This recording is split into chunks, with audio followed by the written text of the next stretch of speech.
Lex, isn't it special that your parents have traveled all over the world together? They really have, Peter. They've gone so many different places. And don't you think it's really cool that of all those places where they could have celebrated their 70th birthday, they chose to celebrate here in Antarctica?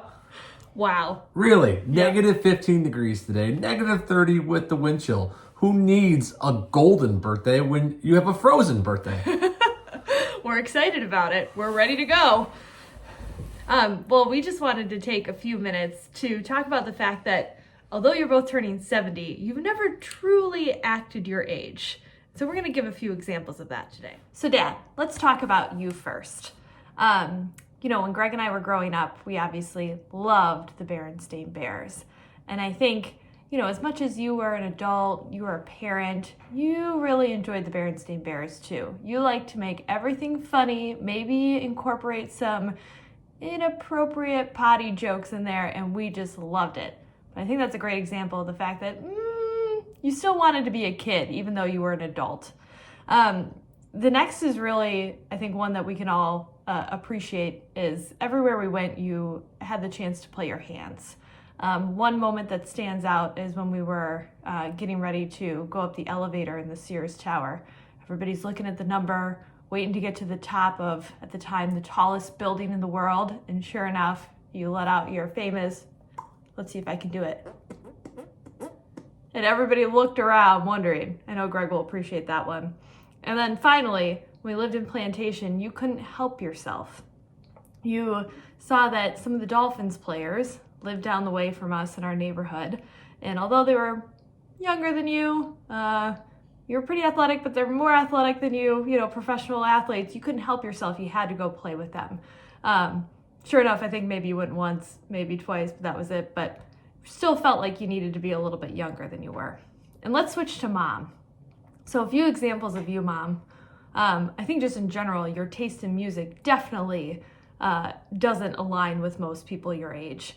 But for us, I remember back in high school, we went up to Orlando with some of my friends, and we had some other friends there, and we decided we wanted to pull a few pranks on them. But the high schoolers, we didn't really know where to start. Sure enough, you stepped in. You taught us how to short sheet a bed. You taught us how to put saran wrap on a toilet seat, and many more things. So I think you thoroughly enjoyed pretending like you were in high school again. When I was in college, you came up to visit in Mom's weekend. We went out to a few different spots, including Kilroy's. You played beer pong with me. And I'll say that I think you taught me what a peppermint schnapps shot was that night. And also the next morning, even though you and I had had about the same amount to drink, you were pretty well recovered from the evening, and I, on the other hand, was not. So somehow, even though I was in my 20s, you were in much better shape than I was. So clearly not acting your age.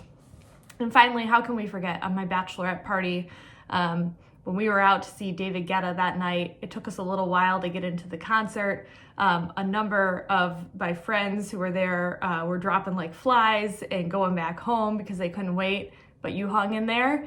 You even walked over some tables with me to get down to the stage. People were loving it. They couldn't believe that my mom was there.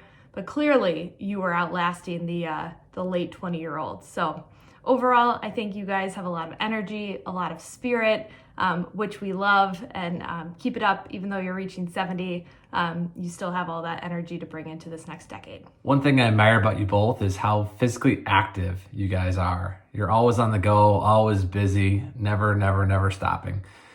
Family vacations, not so relaxing. I've been fortunate enough to go on a few vacations with you guys, and we're always on the go, either exercising or staying busy or doing something. In fact, when I get home from the vacations, I always have to take an extra PTO day just to rest up.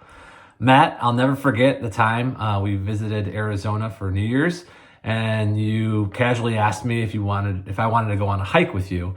And I said sure, thinking it was going to be a 15 to 30-minute hike behind the house. And about an hour and a half later, I found myself at the top of a mountain, drenched in sweat, climbing under branches and scraping up my knees. And we had a great time, but just a great example of, you guys really push it to the limit. Nancy when you come to visit Minnesota, it's like the Tasmanian devil has arrived. You're always on the run. You're whipping around our house, whether it's cleaning, cooking, playing with the girls, organizing, hanging pictures. And just recently, actually, in December, I was at work and I had to come home. We had about 10 inches of snow and it's dark and I'm driving down our street and I see someone with a shovel in our driveway. And as I got closer, I realized it was Nancy with her fractured kneecap and all shoveling our driveway in the 10 degrees. Just absolute insanity. Jokes aside, it's something I really admire about you both. Cheers to, a great 2023. Hopefully you guys can maybe tone it down just a little bit so the rest of us can keep up with you.